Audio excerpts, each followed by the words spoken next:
everybody. Welcome to the Kickin Show, brought to you each week by KickinTheTires.net. We've got Zach Catanzarelli, Seth Eggert, myself, Jerry Jordan, and of course, the guy who keeps it all together for us, Justin Schuler. Oh my gosh. Take it away, my buddy. No, we all keep it together. I literally just woke up from a power nap. I don't know what you're talking about. You're just saying that because I want to go to bed. I'm tired. Yeah. This is 4:30 Central Time. Yeah, it's been a wild week. I actually think it's late. I mean, Zach and Seth are on the East Coast, and I'm pretty sure that Zach goes to bed like at 8 o'clock at night. Not true at all. I'm a night owl, as they're called. I go to bed at like 1:30 maybe. Okay, good. Seth, I got like 3 hours. Seth's got a college job though. Yeah, but the tutoring center is closed on Fridays, so I don't have to worry about it today anyway. Well, we lost Sarah because she had to work early in the morning and she doesn't stay up late. We don't have Summer this week. Shout out to her. We don't have Matt because he works nights at Amazon, and I can't imagine that they're busy at all. No, so, I haven't seen any Amazon vans at all. Not at all. So let's see. What do we have this week, Justin? Coda, LaJoy, Josh Williams is first. Spirit Award from the NMPA, the third quarter.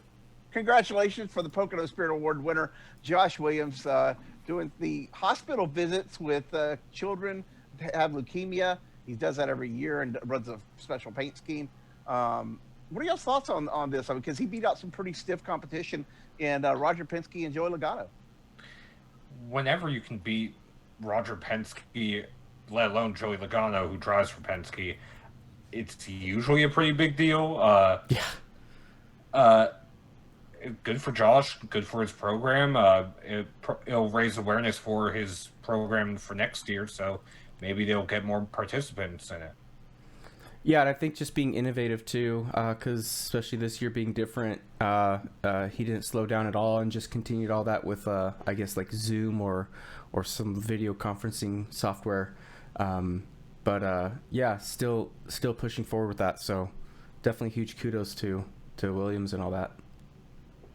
Yeah, I mean, some great work. I mean, I paid closer attention to him this year because just what he's done with that team. You know, he got 6 top 10s this year, and it was really the best year for him in that whole organization in the Xfinity Series. But thinking back, I mean, he had some great paint schemes, and a lot of them had to do with organizations like that. So anytime you can help your race team and then also do stuff outside the track and do good there, especially in the year 2020, kudos for him and congratulations on winning that award. It's a big deal for him.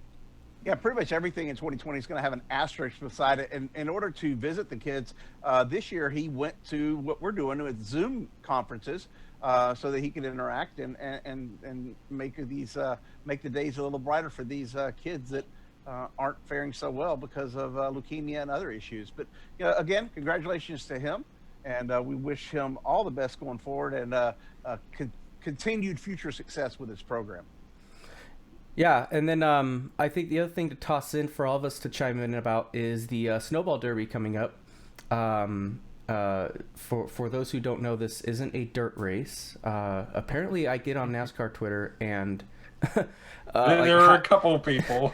I look like half of the people thought it was a dirt race, and of course the people that are offended are Matt Weaver and those guys who cover a lot of the short track races. They're just like big old face palm all over the place. And then there was a handful that were honestly mixed up the Snowball Derby and the Chili Bowl as well. Mm-hmm. So I'm not sure which is worse. I went to the Snowball Derby last year, and you know what I saw? I saw rain. A lot of rain.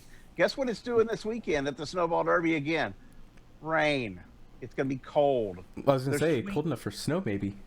Well, look, there is Noah Graxon's bundled up in 3 different layers of clothing and, looks like an Oompa Loompa from Willy Wonka and the Chocolate Factory. So, it's pretty chilly. And, I mean, I'm in Texas.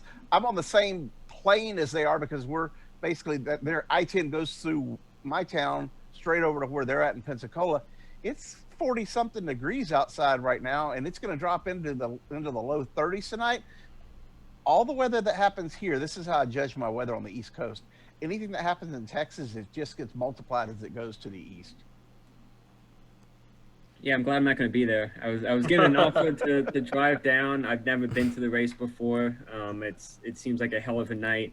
But yeah, I won't be there. And cool for Chase to be showing up again. I mean, he's the Cup champion, so I feel like he just got a lot of momentum right now, and he just feels like he's on top of the world. He probably feels like he's going to lead all 200 or 300 laps and win this. And the Rolex 24, he probably thinks he's going to win that. I mean, I can't imagine what winning a Cup title's like. And I don't believe he's run it in, 5 years? And that was when he won it last. And he's had a good history in that race. So I'm sure if he's in a good car, he's going to do the same. And the last time, at least for the Chili Bowl, that the NASCAR champion has gone on and run the Chili Bowl and won the Chili Bowl was 2006 Tony Stewart, I believe. And the last time he ran it was also when he won the championship in 2011. He ran the 2012 running. I don't think he won that year. But a lot of extracurricular activities for Chase, which after winning the championship, I guess, let's see, Chili Bowl, Snowball Derby, Rolex. The only thing he isn't running at this point is the Indy 500. That we know of. That we know of, yeah. Right. And I'm just going to start calling you Stat Guy, because I don't know where you pull this stuff Stat from. Eggert. But yeah, Stat Eggert. That's your name. We're going to get you a special shirt that says Stat Eggert, because everybody needs somebody like you, because it damn sure ain't me. Well, like you said earlier, I do have a college job. I work in a tutoring center, and I can tutor up to 38 different classes. So if I'm not good with stats, there's probably a problem. I play with gold and silver all day long, so you know. But Chase was, I want to say, like 12th or 15th in practice today, which that actually lines up with his last two Snowball Derby wins. So it seems like it's an average Snowball Derby weekend for him so far. Awesome. So wait, Kyle Busch is going down there too. Yeah, Kyle Busch is there. It's not going to be an easy matchup for Kyle. And you also have Grant Enfinger running for Go Fast Racing. They started their own super late model program as well. Well, it's going to be a good race down there this weekend. Regardless, I'm not sure who I would pull for though. Well, I mean, if you want to make Kyle had NASCAR an Twitter issue happy. together before. Do what? Didn't Chase and Kyle have an issue earlier this year? Oh yeah, Or certain fingers being, I don't know. they're Maybe they besties. forgot. Well, if something happens now, it's just short track racing, isn't it? Well, of course. No. It's what I'm it's not just short track racing. It's short track racing. I was wondering if you were going to do that, because I was about to do it, but you did it way better. I knew one of you two would do it. That's why I led into it. You got to do the whole head movement and all that stuff. That's what makes it. That's what makes the GIF. Yeah. Oh, man. by the way, Archie St. Hilaire put a car together and went down there. Yeah, with Grant Enfinger. Yeah, so, I mean, I'm looking through, I'm older than y'all, so I'm looking through Facebook. Yeah. For those watching, like obviously you guys see the big names that drive the cars, but the Snowball Derby, at least for late models, is probably the biggest race for the guys that work on the cars, for the crew chiefs, for like you'll see some of the biggest names that have won just about everything out there competing as well. So this is like an all around the garage, like everyone against everyone, the best of the best out there. So Yeah, I believe Ty Majeski is running again. He's looking for redemption after getting wrecked, I think, with like 5 to go last year. Bubba Pollard is running it again. To certain points, a who's who. Johanna Long Robbins is running again. She won it, I think, in 2012. Johanna Long should have made it to the Cup Series, but the powers that be wouldn't let her, because she was a better driver than Danica Patrick, and they didn't want her to upshow Danica. Oh, did I say that? I'm sorry, I said that out loud. That's okay. You can leave it in the show, Justin. Rip. All right. Well, let's continue on. That'll be exciting. So if anyone's looking forward to some racing this weekend, just a few simple Google searches will give you some options on where you can find that online and all that stuff. But definitely should be a fun race to watch. But Jerry, you've also got a good race coming up. In fact, you're leaving tomorrow to it. But a few big names are heading out to COTA to get some practice laps. Circuit of the Americas. There is I'm glad Stat Eggert was able to pull this together for me. It's the World Racing League. I wasn't sure exactly. All I knew was that it was a 2-day, 7-hour and 9-hour endurance marathon, basically. And there's Garrett Smithley's going to be there, Austin Dillon, Tyler Reddick, Kaz Gralla. I've heard Ty Dillon. I even heard Coyle Joy might show up there. There's a list of NASCAR drivers, Cup and Xfinity, who want to get some seat time at COTA because A, NASCAR's never been there. B, it's a really cool track. And C, this will give them one heck of a leg up next year when the series goes there for a triple header. So that's going to be really cool. And I'll be down there. I get there tomorrow. I have to make a stop and deal in a poker game somewhere in an undisclosed location in Houston tomorrow. And then I'm driving to the track, and I'll be there all day Saturday and all day Sunday. So what are these? Are these like IMSA style stock / racing cars, or are they more like NASCAR cars? Like what are they? What exactly are they racing? Do you know? Stat Eggert, can you tell us? That I don't know. I want to say they're more aimed. Hey, we're your leading news group, and I don't know motorsports. Well, let me tell you how this went down. I found out about this a month ago. I can show you the email chains. Mainly people asking me to sponsor them and pay for their trip. I mean, where do they think I get all this money from? Good Lord, I can't. My understanding is it is sports cars. I don't know if it's some form of sports car. Yeah. I don't know if it's IMSA stock or if it's Trans Am or something in between, but it's sports cars. It's got 4 wheels and some doors and an engine. But here's the thing. To tell you how, I'm not going to say disorganized because that would be unfair, but to tell you how much of a lack of information is available about this, I sent COTA an email. I talked to their media person. That was a month ago. They didn't know a whole lot about it.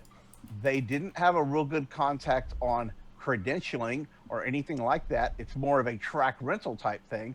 So I'm going down there blind. They may throw me out, at which point I'll be inducted onto a team and, start helping change tires. But we will be there, or I'll fly a drone over the track. But either way, we will be there for this event so that fans can tune in to Kick on the Tires and follow us on Twitter and social media to let them know what the drivers are doing, how they're handling the turns at the Circuit of the Americas in Austin, Texas. Interesting. Now, one thing I do want to say, they're not the only drivers who essentially had this idea to go and get experience at Circuit of the Americas. A couple weeks ago, in the Trans Am race, Natalie Decker actually won her class at Circuit of the Americas. So this you didn't hear anything about that, Harley. No, you didn't. And I think she was like 13th overall, but she won her class. So good for her. Yeah, it's one of those where she got experience, and I think that was her. I think that was her final race of the season because of her COVID diagnosis. Because she was supposed to run one more, I think, out in Utah this weekend, or last weekend, but because of COVID, she wasn't able to. Well, congratulations to her, and hope she gets over the COVID issue as well. We mentioned that last week on the show. So, hey Jerry, don't get us banned from COTA because I really want to go next year. Same at some point. Yeah, at some point, exactly. So here's the deal. I don't think that would happen. I've got a few friends that are kind of higher up in the hierarchy of the COTA investment group. so to speak, the people that actually built the track. So they're family friends. I think we're good there. I was supposed to be at the F1 race a few years ago per this person's instructions. And the PR person that he told that to, she quit like 3 weeks before the race. So I couldn't get credentials that year for the F1 race. And what's really crazy is someone else in the media that I know, that we all know, got them. And I was just floored that they got credentials and we didn't. So considering our reach versus theirs, but that's the way it works. We'll be there this weekend. We'll be there next year as well for all the NASCAR and probably for the F1 as well for the first time. And real quick about F1, I was filling in for Roman Grosjean, who is a Haas F1 driver who got injured this past weekend. 2011 Hickory Motor Speedway track champion and Haas F1 reserve driver Pietro Fittipaldi. So, who is Mick filling in Schumacher. for? Because no, he's not filling in. He's taking over Roman Grosjean's car next year. Next year, okay. So, because I saw the introduction from Haas F1 today with Mick Schumacher, and I was like, wow, that's kind of cool. So, is Roman? He's done. He's done. Well, yeah. He can't run this weekend, and they haven't determined whether he can run next weekend or not. Okay. Yeah, he really wants to be back for Abu Dhabi, the championship race, because he's known for a little bit that this is going to be the end of his F1 career, at least for the time being. So he really he doesn't want to end his career the way that he did, because that was so. Look, if I was him, I'd be going out, yay, because that's the scariest wreck I have seen in all of racing. Look, I've been doing this for 20 plus years. I've never seen a wreck that bad. He sliced through the Armco barrier, which, by the way, we do not need Armco barriers in racing anywhere. We need to come up with a different system. We need to come up with a safer barrier or some other type of barrier that, look, had it not been for the halo bar, we wouldn't have Roman today. And I don't hear, and he was a big opponent of the halo bar. And it absolutely saved his life, and he walked away. I got kicked off an iRacing game, an iRacing event later that day because a guy said, "Did you hear about the guy in F1 who died today?" And I'm like, "He didn't die." And then they started insulting me, okay? And I'm like, "I'm telling you, he is alive. He walked away. You're an idiot." And they threw me off. They disqualified me. It was almost like Monday Night Racing. Well, yeah, I mean, he was out of the car in, I believe, like 30 seconds or so, but it was, I mean, I know the world feed didn't. I know we're getting onto F1 here, but it was just a big accident, a big week for the sport. But watching it live, I'm with you, Jerry. It was absolutely horrifying, and I mean, his car was embedded into that wall. You saw the back of the car, and you're like, where's the monocoque?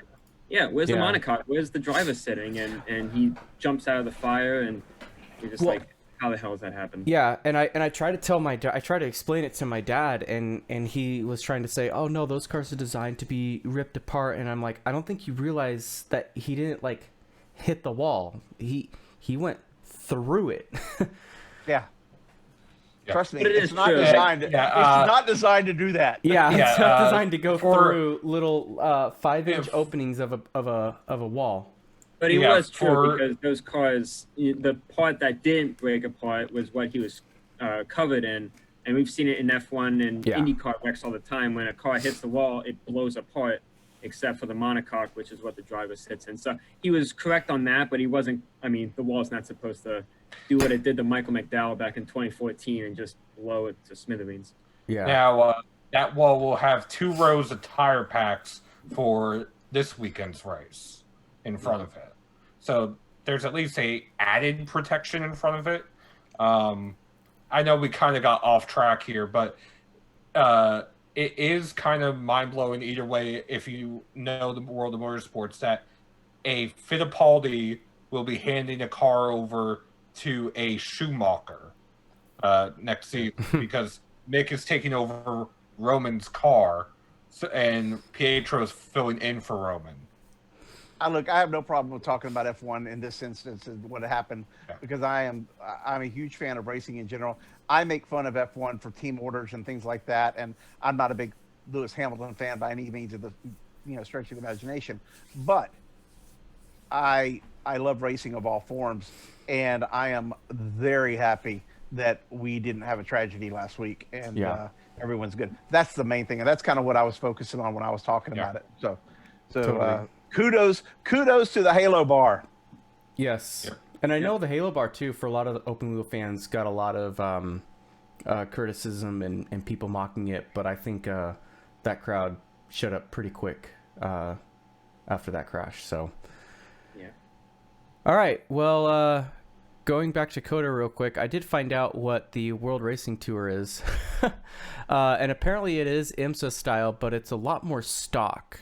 So they've got a like small block Corvettes, and then the Mustangs and Camaros competing, and BMW, it looks like, competing in one class. It looks like Porsche is also involved. And then they've got kind of a, I mean, I say this in a teasing way, so don't be offended if you race these, but the Rice-A-Roni cars. So you've got some Nissans and Hondas and Mazdas all racing. So it looks like a 4-cylinder and an 8-cylinder series or something like that. But wait, does that mean I can put the kicking car on the track? You could probably, yeah. I did it I have driven my Honda Civic at Mid-Ohio. Mid-Ohio is a Honda track. And after the race, I was there late. They let me take laps around Mid-Ohio Raceway in wherever that's at in the middle of nowhere, of a rice field or cornfield in Ohio. But it was pretty cool. I had fun. There you go. All right. Well, let's take a break from the real world and go to the virtual world. But Seth, I think you've got a few updates with iRacing as well. Yes, for one, the eNASCAR iRacing Pro Series was in action at Richmond, and Elliott Sadler Esports earned their first career victory with Garrett Maines in the number 2 Smithfield Foods Toyota, winning the race at Richmond. His teammate Ashton Crowder and his other teammate Vicente Salas finished 2nd and 4th. So the trio swept 3 of the top 5 spots. They burned the house down after the race. So it was, not literally, but it was fun to watch a new team, especially with their enthusiasm, win the race. Garrett Maines, I've known him for a few years now because he does race in real life. I actually remember him at the Summer Shootout Series. He flipped, and this is back in 2017, he flipped 1 week. Car was destroyed. It was totaled. They rented a car the next week, and he went out and won with only 5 laps of practice. Oh, my gosh. So he is a talented driver, both virtually and in the real world. I hope to see him move up the ladder in the real world, let alone iRacing. For you hipster millennials, that's called IRL. Yes. In real life. Yes. I'm learning. But now That was the Indy Racing League. Yeah. I thought that too. But not only that, we also had a car on track that wasn't me driving for a change. Brandon Gattel, he started 24th, which for Richmond is not necessarily a good thing, but he stayed out during the pit cycle and caught a caution just as he took the lead. Led 3 laps, restarted in 5th, ran the bulk of the rest of the race inside the top 10 until on the final restart he got shuffled into the outside lane and took the checkered flag in 15th in his Ryan Newman throwback. Ryan Newman throwback with the kickinthitires.net paint scheme all over it, and Yes. Great showing for him. Obviously, look, I'm glad he was up front for a few laps, and maybe he can win it this weekend. I told him no pressure, go out there, have fun. Look, seriously, I'm into iRacing because I enjoy it. It's not a, oh my God, this is the end of the world. I've got to have VIPs every week in the league. And if you're not any good, then well, whatever. I'm here to have fun, and I'm going to throw a little bit of money at it when I have it.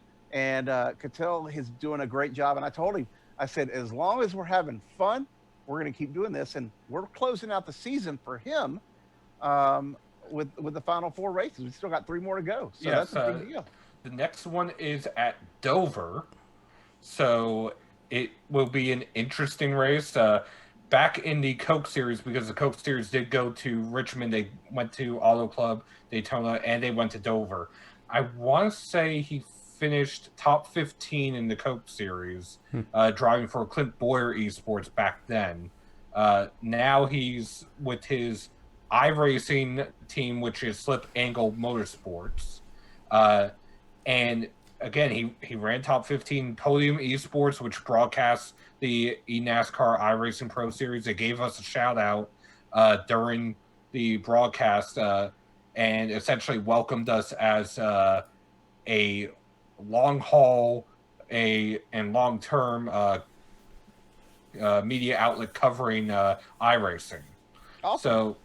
So we did get a shout out from Jacob Seelman, James Pike, and the others at Podium Esports. Now, back to the Kickin' the Tires car that I do drive in the Monday Night Racing League. It was IndyCar at Twin Ring Motegi. I qualified 28th and ended up 13th. Granted, I do have experience at Motegi in the IndyCar. Have you won it like Danica? No. Because that's the only race she ever won. My best finish at Motegi is like 5th or 6th, something like that. But it had a lot of cautions, which you'll find out when I write the recap sometime tomorrow. Wait, were the cautions caused by anybody in particular, or did they get disqualified? I know there was one caution for Ed Carpenter, one caution for Ryan Vargas, one I think was Kyle Busch, one I think was Parker Klingerman. The average speed of the race was less than half of the average speed for qualifying.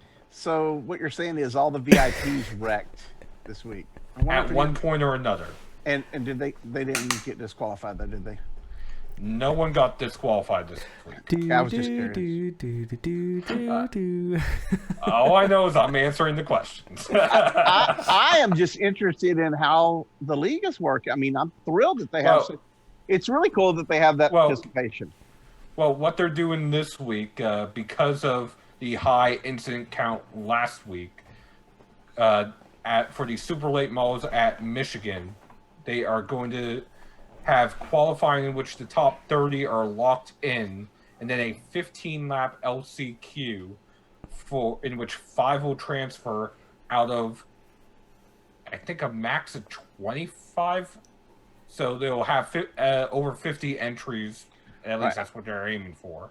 I may or may not have seen something about 50 entries whittled down to 30 plus whatever qualified in the LCQ.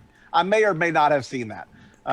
But I ran the practice race last night and Ron Capps and I got together on the final lap, and we both ended up impaled into water barrels. Okay, here's what my only request. And then after this, we're going to move on to something else because I'll go off the rails. But just go win the damn thing. Okay, put the Kickin' the Tires car in victory lane at some point during the season. Okay, come on, Seth. Oh, I race to win.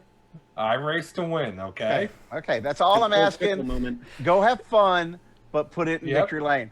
In other racing news, for the Fans Racing League, we actually are picked up 11 races for their league, but I'm hearing rumors that we may pick up a couple of their Grand National races as well that may go if they don't have sponsors. So we are branching out across the iRacing world. Sweet. I don't know how I can hear rumors unless it's the voices in my head talking, but I was gonna say, No what are your comment. sources for that, huh? Oh man. No comment. Yeah, Zach, do you have any comment? Because you've been quiet up there for a while. I got nothing to say. All I said is that you sound like a sponsor talking to Cole Trickle and just go out and win. Well, That's right. I want you to go out and hit the pace car. Well, I will say this: if we're quoting Days of Thunder, we must be doing something right. There you go. There you Like go. the best ever NASCAR movie. Maybe we can get Tom Cruise to come on the show or something. Oh man, that would be so great. All right, well, shifting over to Zach, since you have been quiet, we'll get you chatting up a bit. But I think you've got some silly season news for us. That's still going on, I guess. Yeah, and one of them was one that I was hoping was going to happen. I mean, I just talked about this guy 2 weeks ago, and that was AJ Allmendinger. I personally had him as the most underrated driver of 2020, and just 2 weeks later, I mean, we knew a little bit that he was going to run some with Kaulig Racing in the Xfinity Series, but just got announced that he'll be full-time, his first full-time season in the series. And I mean, just based off his raw consistency and his wins, I mean, he really impressed me this past year. I mean, being the only driver in the history of Kaulig to win outside of Super Speedway. And I mean, they're not a super young team anymore. It's been 5 or 6 years, and they've had some super talented drivers in their cars. So to me, that's kind of worth something. But I mean, with his wealth of knowledge and his expertise, I mean, he's going to continue to rise Kaulig Racing up the ranks.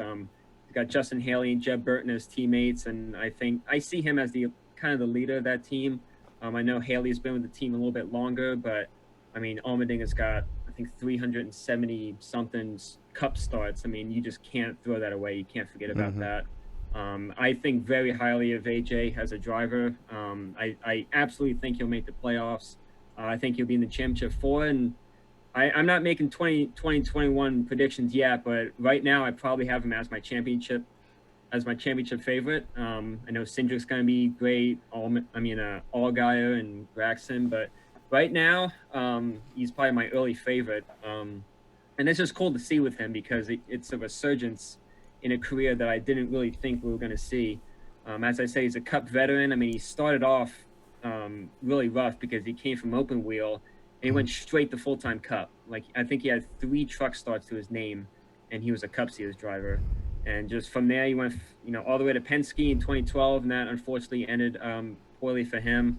2 years later, he was a winner with JTG Doherty, and I really felt like he rose that organization over the span of 5.5 years. And now he's in Xfinity, and he's going to be helping another team. So I definitely think he has everything's lining up perfectly for him to be a champion this year. And another interesting move, probably not as fortunate, and that was Corey LaJoie. I was going to Spire Motorsports. We heard the news a while back that he was leaving Go Fast Racing, and I mean, unfortunate move in a way. He's got a ride, so it's not the end of the world. It's not as bad as it could have been, but I don't know. I see him, Corey, as a person, as a human, and I just see a lot of emotion. I see a lot of potential, and he's just a really interesting guy for anyone who's ever interviewed him before or seen his interviews on TV as a fan. I'm sure he's fun on social media, but he just seems to has that spark of personality, and that's something that we really need. Everyone said it for years, and it's true. We do, especially with Clint Boyer being out. He probably got that from his father, Randy LaJoie. I never saw him race, but I heard him in the booth. And but yeah, with Koya, I know he's going to build that organization. He gave Go Fast their best numbers from average start, to average finish, to most laps led, most lead lap finishes. I mean, he rose that team, period. And I'm sure he'll do the same here with Spire, except further down in the field, unfortunately. And I think the last move we had here, which was probably the biggest surprise for me, was Brett Moffitt. He's going to Nice Motorsports in the Truck Series. He's going to be partnered with Ryan Truex full-time there. That was a shocker. I literally read that headline twice. Not for me. I first saw it. What was that? Not for me. No, yeah, it was funny. I guess I was out of the loop on that one. Yeah, weren't you at Phoenix? I was, yeah. Yeah. But he's running that in addition to his full-time ride at Our Motorsports. Yeah. Right. He's Yeah. running 4 truck points. Yeah, and that was the part for me. That does surprise me that he's actually going for truck points over the Xfinity stuff.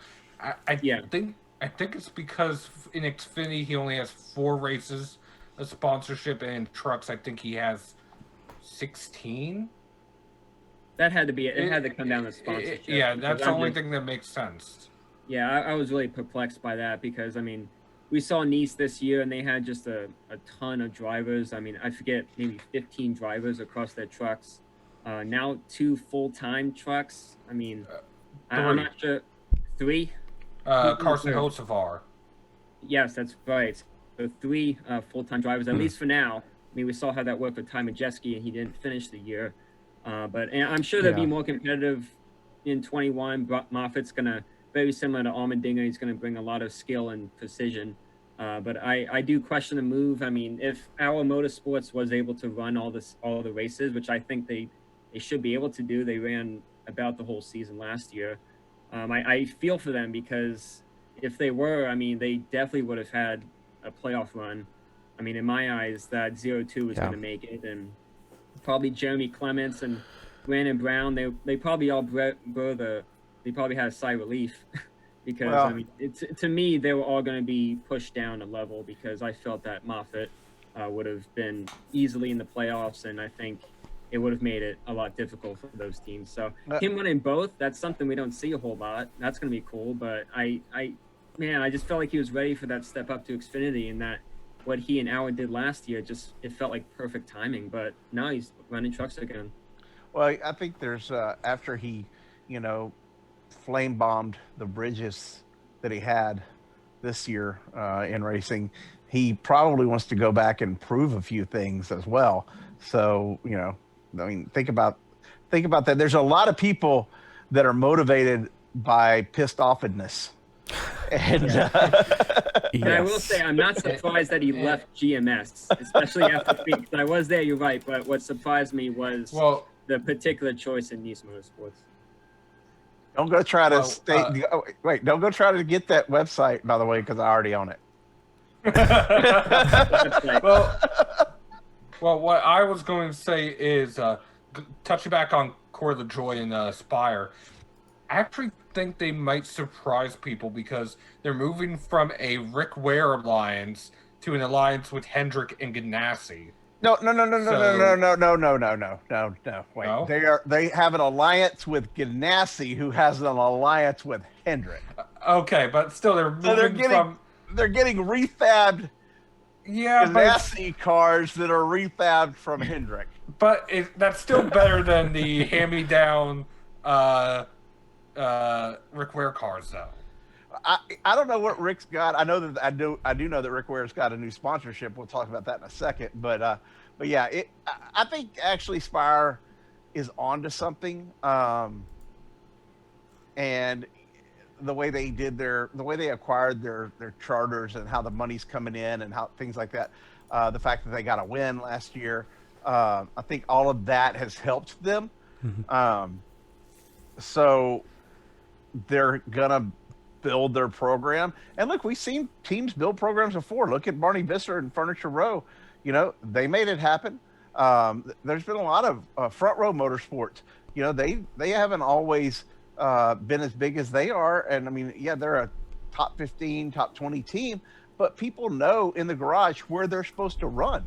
And if it doesn't mean they won't run for the lead, but they also know that they're expected to get a top 15.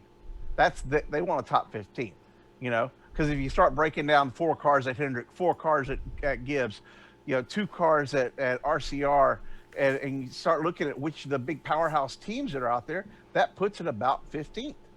And that's where some of these teams are actually battling for on the track. So kudos to Spire, kudos to LaJoie and making it happen. I wish him all the best. I like Corey, and he's actually a pretty good dude. So. Yeah, and I'll chime in extra too on Moffitt because I think for these past few years he's probably had some of the more awkward driver changes and position changes, all that stuff. Because I know 2018 he won like 6 races with Hattori, won the championship. Yeah, won the championship, and then he's not coming back in our truck.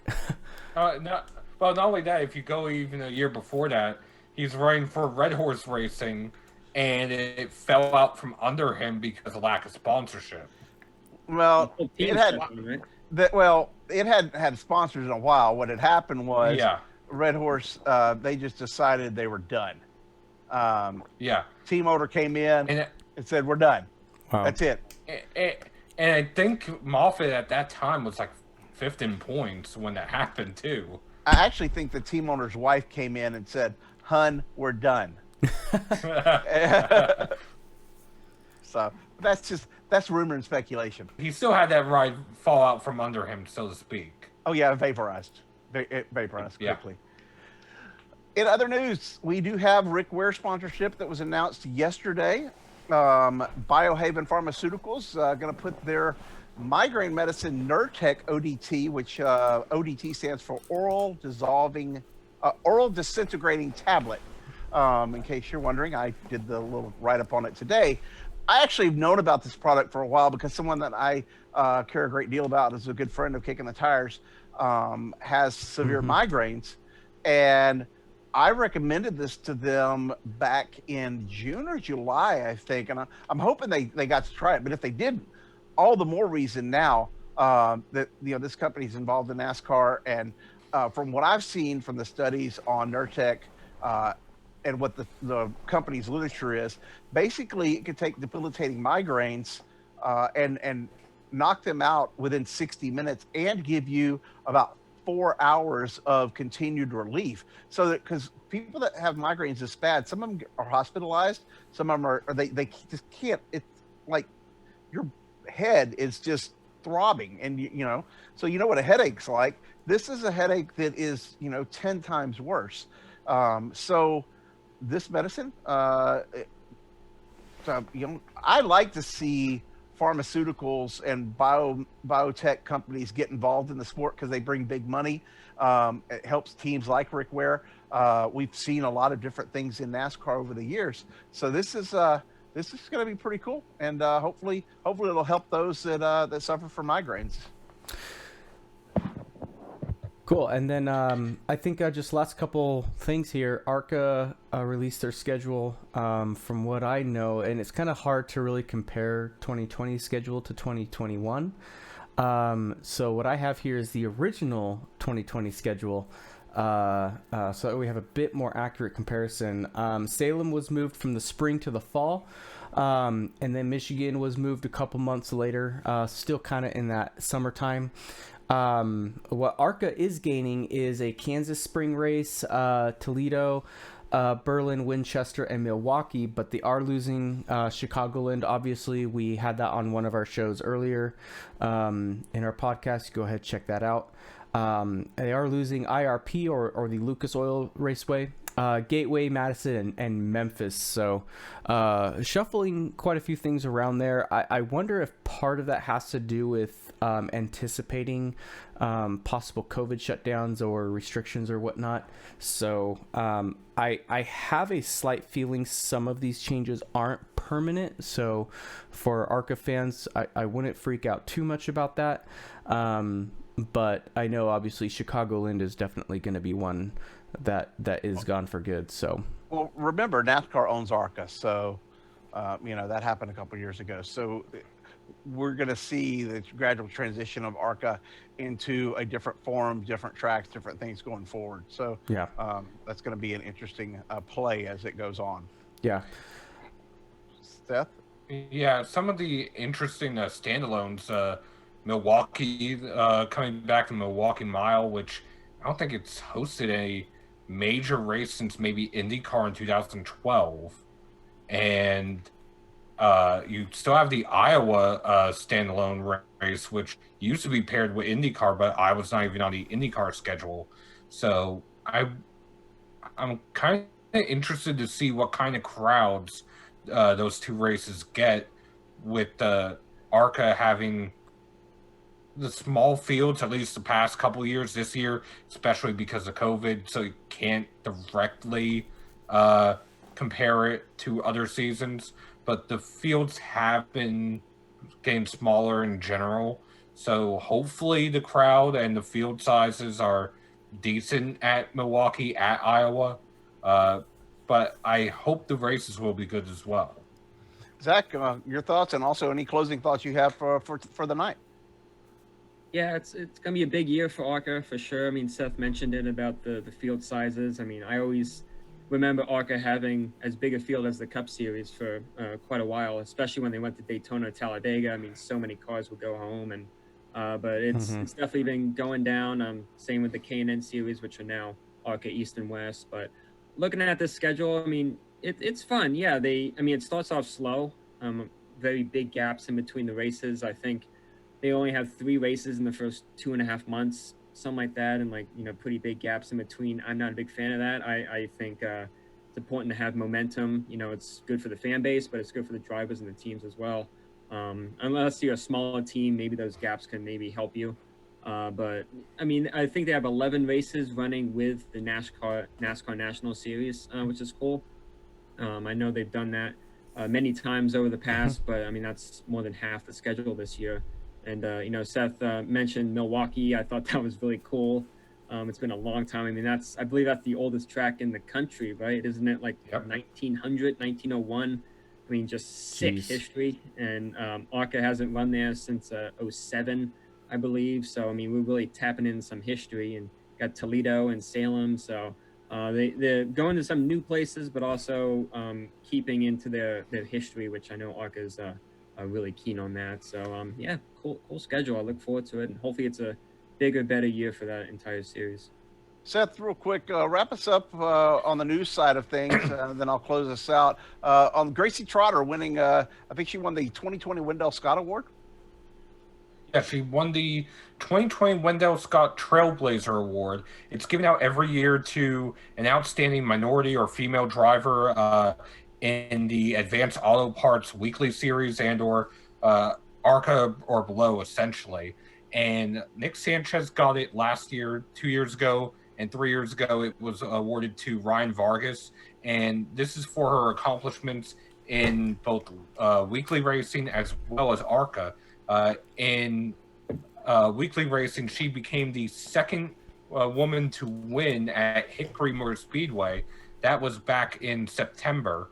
And then about a week or two later, she went and won in ARCA at the Las Vegas Motor Speedway Bull Ring, becoming the first woman in ARCA-sanctioned competition to win. Excellent. Good for her. Congratulations. It's been a pretty good show, guys. For the fans out there, we film it at night. You can watch it anytime you want on YouTube. And also catch us on Spotify and all of the your favorite podcast channels or outlets.